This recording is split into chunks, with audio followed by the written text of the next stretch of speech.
Sekali lagi, kita ketemu lagi untuk seluruh mahasiswa semua di semester 5 di Hukum Investasi di Indonesia. Nah, jadi yang kita akan bahas sekali lagi, tentunya pengulangan yang ada selama kita perkuliahan sebagai persiapan seluruh mahasiswa untuk UTS ya. Di sini kita akan membahas mengenai prinsip, regulasi, dan juga perlindungan hukum dari hukum investasi di Indonesia. Oke, mari kita kembali menyegarkan semuanya mengenai pengertian daripada investasi. Ya, pengertian dari investasi ini adalah penempatan dana atau aset untuk menghasilkan keuntungan dalam jangka waktu tertentu. Dan ada dua jenis investasi yang biasa kita kenal, yaitu investasi langsung dan juga investasi portofolio. Tapi ada lagi, ya.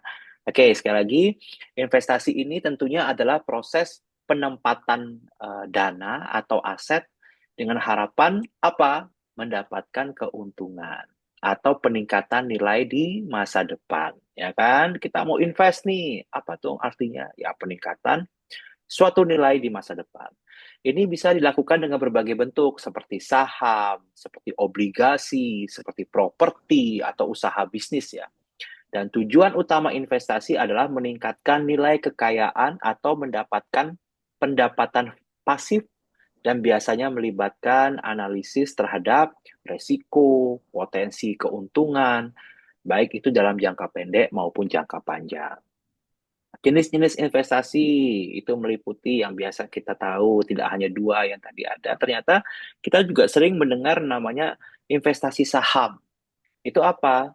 Investasi saham, membeli bagian kepemilikan dalam perusahaan. Investasi obligasi, meminjamkan uang kepada pemerintah atau perusahaan dan menerima bunga sebagai imbal hasil. Kemudian ada investasi properti, yaitu pembelian properti seperti tanah atau bangunan dengan tujuan disewakan dan dijual di masa depan. Boleh ya. Kemudian ada lagi kita kenal investasi reksadana. Jadi menggabungkan dana dari banyak investor untuk diinvestasikan oleh manajer investasi ke dalam portofolio yang beragam. Jadi benar ya, kalau di dalam konteks, nah yang dua ini apa? Tentunya di dalam konteks hukum dan keuangan, dalam konteks hukum dan keuangan, itu investasi dapat dibagi menjadi dua jenis utama, yaitu investasi langsung dan juga investasi portofolio. Jadi dua jenis investasi yang utama. Kalau investasi langsung, ini melibatkan penanaman modal secara langsung ke dalam suatu usaha atau proyek. Biasanya berupa pembelian aset fisik atau investasi dalam bentuk pengelolaan langsung suatu perusahaan. Contoh, investasi langsung adalah PMA atau penanaman modal asing dan juga PMDN atau penanaman modal dalam negeri. Ini melibatkan pembelian atau pendirian apa? Pabrik, pembelian properti, kemudian atau pengambil alihan perusahaan, gitu bisa. Keuntungan dari investasi langsung tentunya melibatkan kontrol yang lebih besar terhadap investasi tersebut karena investor terlibat langsung dalam operasional atau pengelolaan aset tersebut.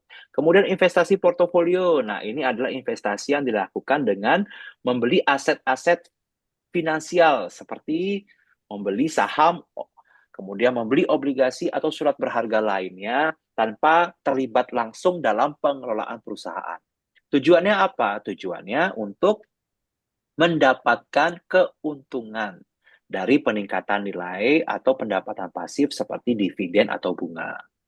Investasi portofolio ini seringkali lebih liquid ya, aset-asetnya bisa diperjualbelikan di pasar sekunder, namun biasanya tidak memberikan kontrol langsung kepada investor terhadap keputusan manajemen perusahaan. Baik, kalau yang biasa sudah berinvestasi ini sangat paham sekali ya. Kedua jenis investasi ini tentunya investasi langsung, investasi portofolio itu memiliki karakteristik yang berbeda di dalam hal resiko dan juga pengendalian. Di bidang hukum investasi, perbedaan antara kedua jenis investasi ini juga mencakup apa? Aspek perlindungan hukum yang berbeda. Baik, sekarang Next, kita melihat bahwa ada dasar-dasar hukum investasi di Indonesia. Yang pertama, Undang-Undang Nomor 25 Tahun 2007 tentang uh, penanaman modal. Jadi Undang-Undang Nomor 25 Tahun 2007 ini merupakan dasar utama yang mengatur segala bentuk penanaman modal, baik dari dalam negeri maupun dari luar negeri.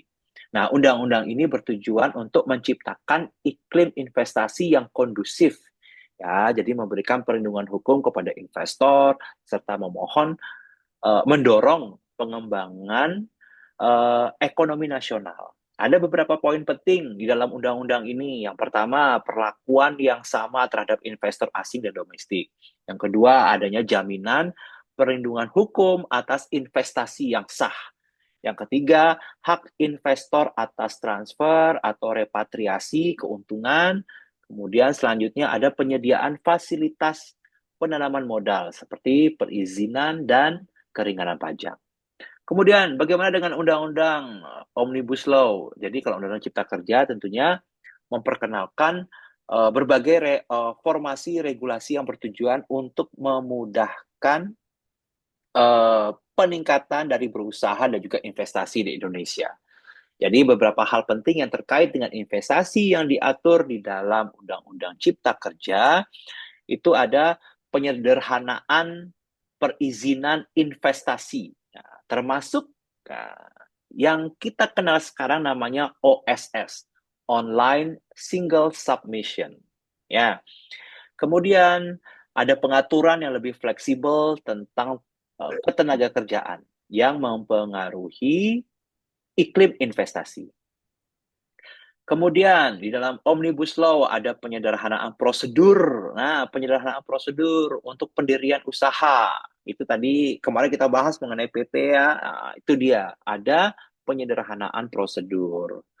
Untuk apa? Untuk pendirian usaha dan juga pengelolaan proyek investasi. Terus apalagi yang ada di sana? Adanya peningkatan insentif bagi investasi di sektor-sektor yang strategis. Nah, peraturan pelaksana lainnya ada PP, ada Perpres, dan lain-lain. Nah, selain daripada dua undang-undang di atas, di Indonesia juga mengenal berbagai peraturan pelaksana yang menyesuaikan kebutuhan spesifik di berbagai sektor. Beberapa peraturan penting itu diantaranya, kita bisa lihat nanti Anda lihat, ada peraturan Presiden nomor 10 tahun 2021 tentang bidang usaha penanaman modal. Ini mengatur daftar bidang usaha yang terbuka atau tertutup bagi penanaman modal asing dan domestik. Kemudian ada lagi peraturan nomor 5 tahun 2021 tentang penyelenggaraan perizinan berusaha berbasis resiko. Ini menetapkan sistem perizinan berdasarkan tingkat resiko suatu usaha.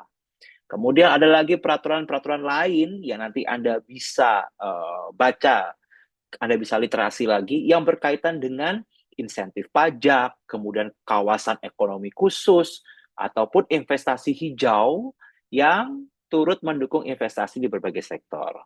Jadi dengan adanya payung hukum ini tentunya membentuk kerangka legal yang penting untuk mendukung pertumbuhan investasi Indonesia. Menciptakan apa? Stabilitas tentunya, kepastian investor, baik itu domestik ataupun asing. Selanjutnya, mengenai prinsip-prinsip daripada investasi. Adanya apa? Adanya keterbukaan dan juga non-diskriminasi. Adanya perlindungan hukum dan kepastian hukum. Adanya keadilan dan juga transparansi. Kemudian tentunya harus memajukan usaha kecil dan menengah. Ya. Yang pertama yaitu keterbukaan dan juga non-diskriminasi. Ini prinsip ini menekankan bahwa Indonesia itu membuka kesempatan yang setara bagi semua pihak, baik itu investor domestik ataupun investor asing untuk berinvestasi. Di sini negara menjamin bahwa investor akan diperlakukan tanpa diskriminasi, baik itu berdasarkan kebangsaan maupun asal modal.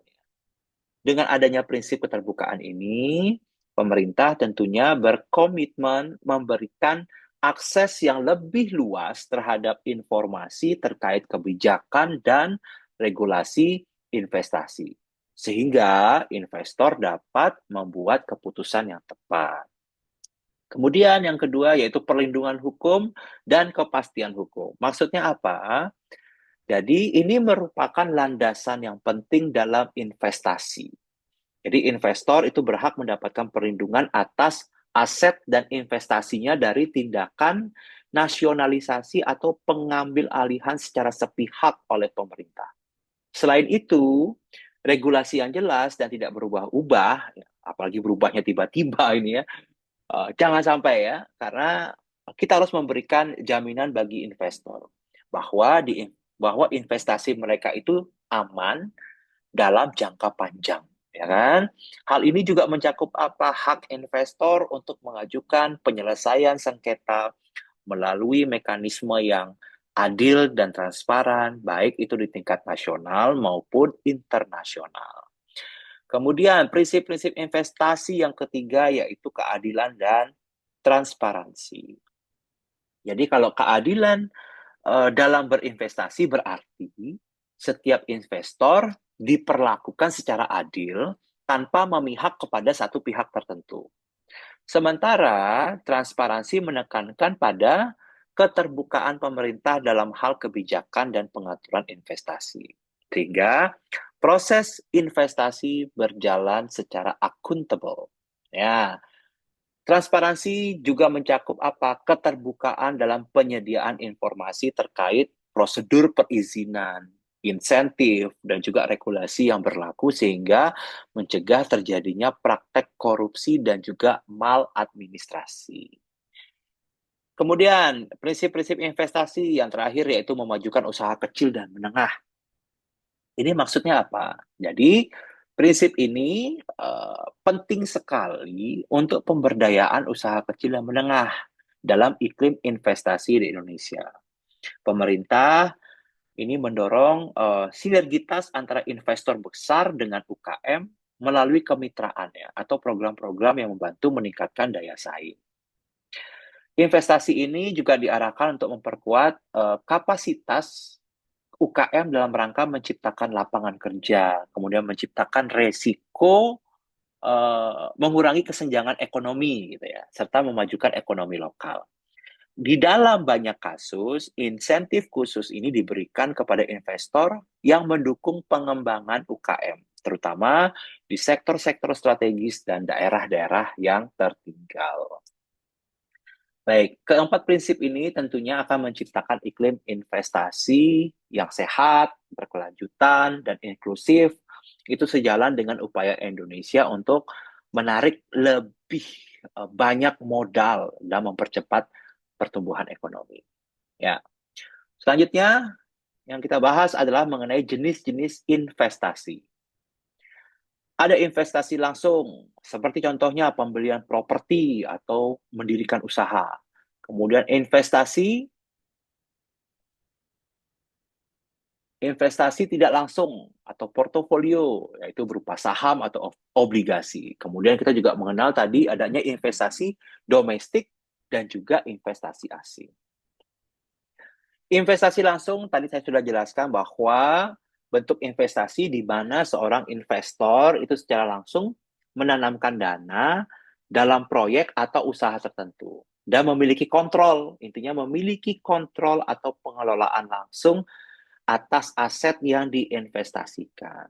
Contohnya kayak pembelian properti itu, investor dia beli properti, baik itu tanah atau bangunan, kemudian disewa, kemudian dijual kembali, tentunya di masa depan harapannya mendapatkan keuntungan. Selanjutnya, mendirikan usaha. Jadi investor itu di dalam investasi langsung dengan cara mendirikan usaha, yaitu investornya apa? Mulai bisnis baru dan atau dia bisa mengakuisisi perusahaan yang sudah ada. Ya, jadi investasi ini memerlukan keterlibatan langsung dalam operasional bisnis dan biasanya menghasilkan keuntungan dari keuntungan perusahaan. Ya, kemudian ada investasi tidak langsung atau portofolio, di mana investasi portofolio sekali lagi, investor itu menempatkan dananya pada instrumen keuangan tanpa terlibat langsung dalam pengelolaan. Istilahnya diam-diam dapat duit, gitu ya. Diam-diam baik dapat duit, gitu ya. Atau tanpa terlibat langsung, sekali lagi tanpa terlibat langsung dalam pengelolaan atau kontrol atas bisnis atau asetnya. Nah, jenis investasi ini bersifat pasif, ya. Jadi fokusnya adalah hasil investasi melalui kenaikan nilai atau dividen atau bunga. Contohnya sekali lagi seperti saham, seperti obligasi, ya. Nah, kalau investasi domestik dan juga investasi asing, tentunya kalau investasi domestik, investasi yang dilakukan oleh investor dalam negeri, di wilayah atau negara mereka sendiri. Nah, dan investasi domestik ini mengalokasikan dana mereka untuk usaha atau proyek di dalam negeri dengan tujuan tentunya membantu pertumbuhan ekonomi lokal. Kalau investasi asing, tentunya investasi yang terjadi ketika investor luar negeri itu menanamkan modalnya di negara lain. Baik itu dalam bentuk investasi langsung seperti penanaman modal asing atau PMA, nah, maupun tidak langsung seperti investasi portofolio melalui pasar modal. Ya, dan investasi asing ini penting bagi negara berkembang karena mendorong pertumbuhan ekonomi, kemudian alih teknologi dan juga penciptaan lapangan kerja.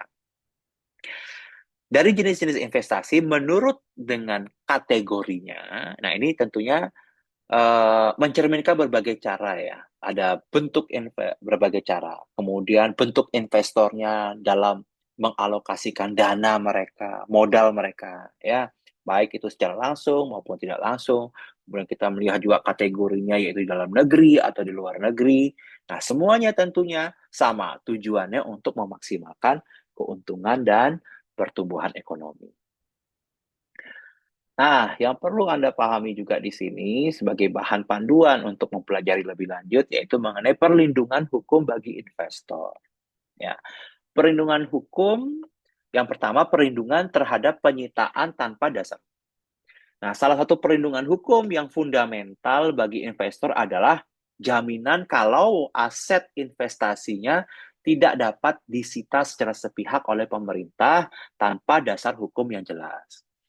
Kalau kita melihat di Undang-Undang Nomor 25 Tahun 2007 tentang penanaman modal, itu dalam undang-undang tersebut menyatakan bahwa investasi akan dilindungi dari penyitaan yang tidak sah gitu ya. Nah, dalam hal terjadi penyitaan, investor ini berhak untuk mendapatkan ganti rugi sesuai dengan nilai aset yang disita serta proses hukum yang adil dan transparan. Yang kedua, mekanisme penyelesaian sengketa investasi atau arbitrase internasional. Nah, untuk melindungi hak-hak investor, terdapat mekanisme penyelesaian sengketa investasi yang dapat digunakan jika terjadi perselisihan antara investor dan pemerintah. Salah satu mekanisme yang umum digunakan adalah arbitrase internasional. Ya, di mana pihak yang bersengketa dapat membawa kasus mereka ke lembaga arbitrase yang diakui. Seperti contohnya ada uh, International Center for Settlement of Investment Disputes. Itu disingkat dengan ICSID. ICSID gitu ya. Nanti kalian bisa googling ya. ICSID atau lembaga arbitrase lainnya. Nah, di dalam proses arbitrase ini tentunya apa? Memberikan jaminan bahwa sengketa akan diselesaikan secara independen dan juga objektif dengan pertimbangan hukum yang berlaku dan perjanjian investasi yang ada. Jadi sesuai dengan perjanjiannya. Kemudian ada jaminan kompensasi jika terjadi nasionalisasi atau ekspropriasi. Ya, jadi kalau dalam hal pemerintah melakukan nasionalisasi atau ekspropriasi terhadap aset investor, itu tentunya terdapat ketentuan hukum yang menjamin bahwa investor berhak atas kompensasi yang layak. Menurut Undang-Undang Nomor 25 Tahun 2007, setiap tindakan nasionalisasi atau ekspropriasi harus didasarkan pada kepentingan umum, ya, dan disertai dengan ganti rugi yang adil dan juga tepat. Jadi hal ini bertujuan apa? Sekali lagi melindungi investor dari kerugian yang tidak adil akibat kebijakan pemerintah serta memberikan kepastian bahwa investasi mereka akan diperlakukan secara adil dan juga seimbang. Nah, dari ketiga aspek perlindungan hukum ini, tentunya sekali lagi sangat-sangat mendukung untuk menciptakan iklim investasi yang aman dan juga kondusif di Indonesia. Sehingga investor merasa percaya diri untuk menanamkan modal mereka dan berkontribusi pada pertumbuhan ekonomi negara. Ya. Nah, sekarang kita mengenal ada istilahnya BKPM. BKPM yaitu Badan Koordinasi Penanaman Modal atau BKPM sebagai fasilitator investasi. Nah, kalau kita melihat BKPM ini fungsinya apa? Berfungsi sebagai lembaga pemerintah yang bertanggung jawab untuk mengkoordinasikan atau mempromosikan investasi di Indonesia. Baik itu investasinya domestik maupun asing sebagai uh, sebagai fasilitator bahwa BKPM ini bertugas yang pertama harus menyediakan informasi yang diperlukan oleh calon investor tentang peluang investasi, kebijakannya bagaimana, regulasinya yang berlaku seperti apa. Kemudian BKPM juga bertugas untuk membantu investor dalam proses pengajuan izin dan juga lisensi, serta memberikan tentunya dukungan untuk menyelesaikan kendala yang dihadapi selama proses investasi. Kemudian, fungsi daripada BKPM ini juga menghubungkan antara investor dengan instansi pemerintah, baik itu di tingkat pusat maupun daerah ya. Jadi untuk memastikan semua aspek investasi terpenuhi. Oke, selanjutnya yaitu lisensi dan juga izin investasi. Kalau BKPM ini sekali lagi memiliki tanggung jawab juga untuk mengeluarkan lisensi dan izin investasi bagi investor yang ingin beroperasi di Indonesia. Jadi hal ini mencakup apa? Ada proses pemberian izin investasi, itu meliputi analisis kelayakan, kemudian penilaian dampak lingkungan, dan juga evaluasi terhadap sektor-sektor yang diinginkan. Kemudian BKPM juga apa? Untuk penerbitan izin prinsip. Nah, sebagai langkah awal bagi investor untuk melanjutkan investasi mereka. Harus itu ada penerbitan izin, ya kan? Kemudian peran dari BKPM juga adalah pengawasan dan juga evaluasi terhadap realisasi investasi yang telah disetujui itu untuk memastikan bahwa investor mematuhi ketentuan yang berlaku. Baik, selanjutnya ada kemudahan investasi melalui pelayanan terpadu satu pintu. Wah, ini sangat terkait lagi ya. Kemudahan investasi BKPM ini berperan penting dalam implementasi online single submission. Ya, ini pelajaran notaris ini ya. Jadi OSS ini merupakan sistem perizinan yang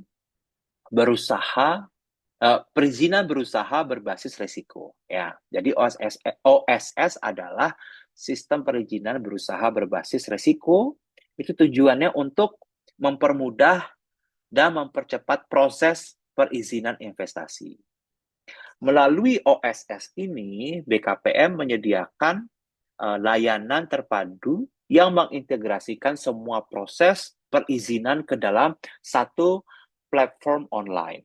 Nah, sehingga investor dapat mengajukan permohonan izinnya secara efisien tanpa harus mengunjungi berbagai instansi, ya kan? Dulu seperti itu, mengunjungi ini lama, mengunjungi ini lama, mengunjungi ini lama. Nah, sekarang lebih dipermudah dengan OSS. Oke, kemudian BKPM juga berperan penting dalam penyederhanaan OSS ini juga berperan penting dalam penyederhanaan proses pengajuan izin ya. Tadi disebutin ya, mengurangi birokrasi. mengurangi waktu yang dibutuhkan untuk memperoleh izin. Ini tujuannya apa? Tentunya kalau sudah mudah melakukan ini semua, berinvestasi mudah, eh, prosesnya juga mudah. Apa? Tentunya menarik perhatian banyak investor untuk berinvestasi di Indonesia. Gitu. Ya, kemudian kemudahan investasi melalui pelayanan terpadu satu pintu atau OSS adalah transparansi. Itu yang terkadang kita di dunia usaha sangat penting sekali, namanya transparansi. Ya, transparansi dalam apa? Transparansi dalam proses perizinan yang memungkinkan investor untuk melacak ini status permohonan mereka secara real time. Oke.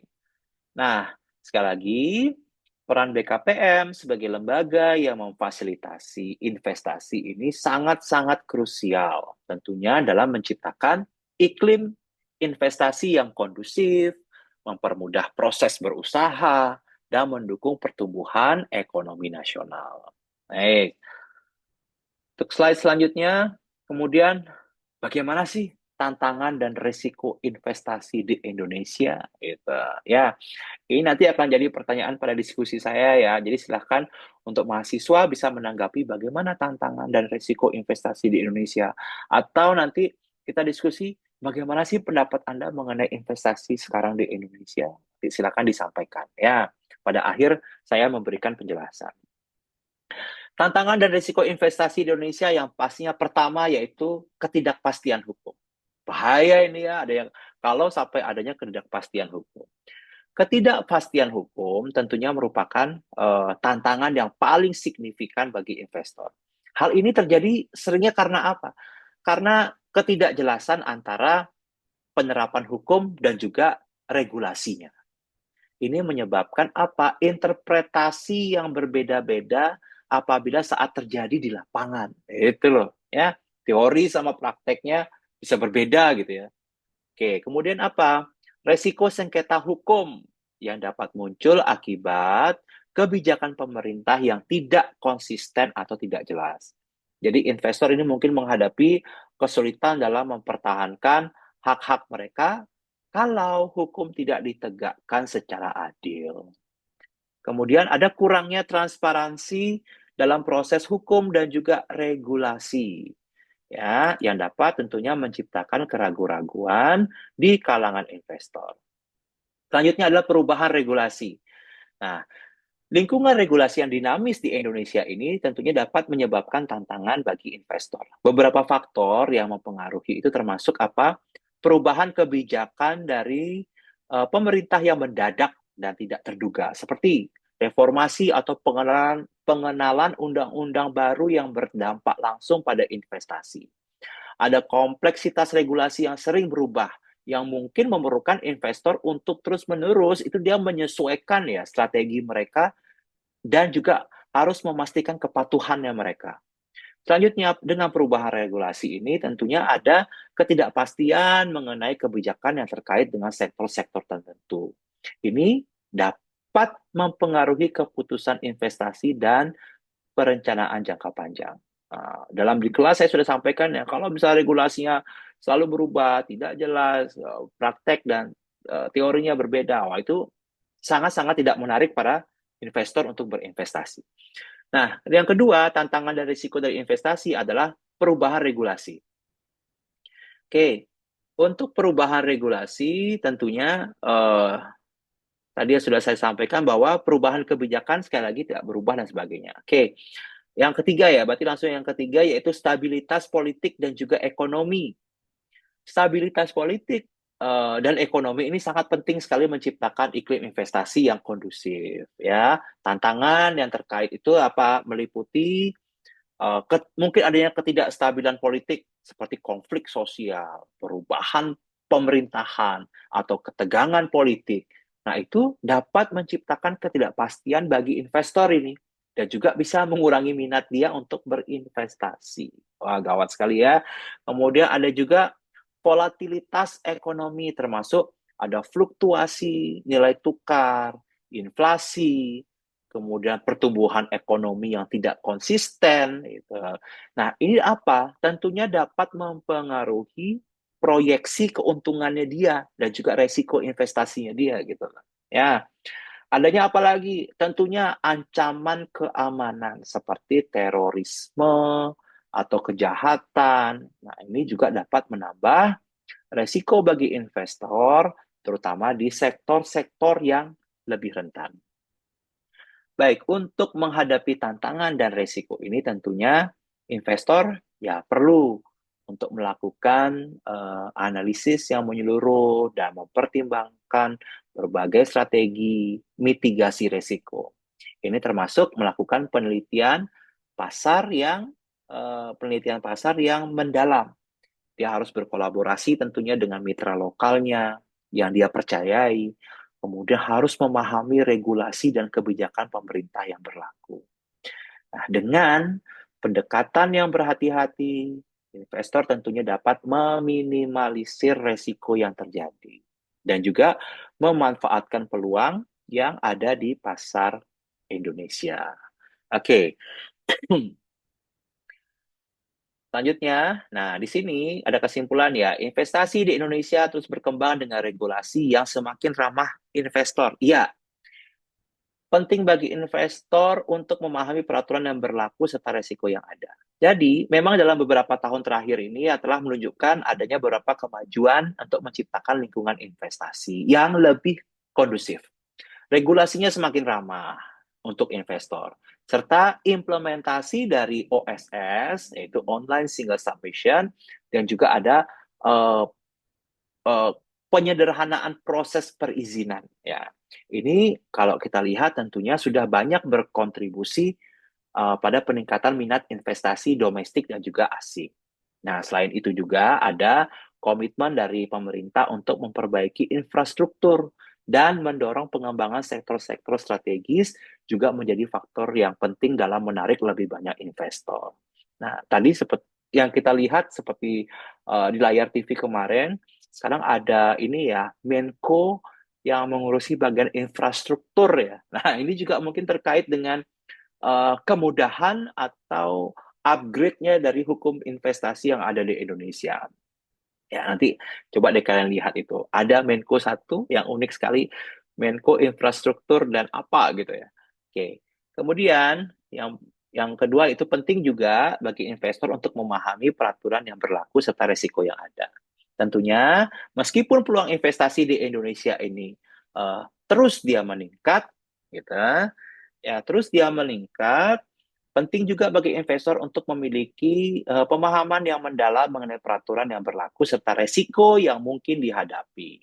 Kepastian hukum, perubahan regulasi, stabilitas ekonomi, politik juga. Nah, ini merupakan tantangan yang harus diperhatikan. Jadi, dengan memahami lingkungan regulasi dan melakukan analisis resiko yang cermat, investor dapat mengambil keputusan yang lebih bijaksana dan juga meminimalkan potensi kerugian sehingga dapat memaksimalkan keuntungan pastinya ya dari investasi mereka di Indonesia. Nah, dengan kesadaran daripada akan adanya peluang dan tantangan ini, tentunya investor diharapkan dapat berkontribusi secara positif terhadap pertumbuhan ekonomi di Indonesia sambil menjaga keberlanjutan dan juga stabilitas ekonomi dan juga stabilitas investasi yang ada di Indonesia.